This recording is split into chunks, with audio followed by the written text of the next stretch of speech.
Today I'm taking a walk in Devil's Glen Park to see how many different sounds of nature I can hear. Hello, I'm Mr. Scott. Let's go explore.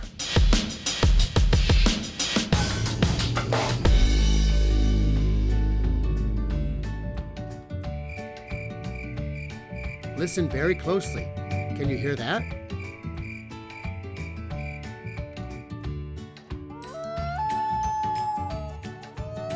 What do you think is making that sound? What else makes sounds besides animals? Make sure you write down all the sounds you can hear in your nature notebook.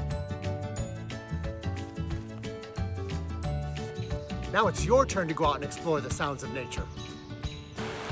Until our next time, simply explore to discover more.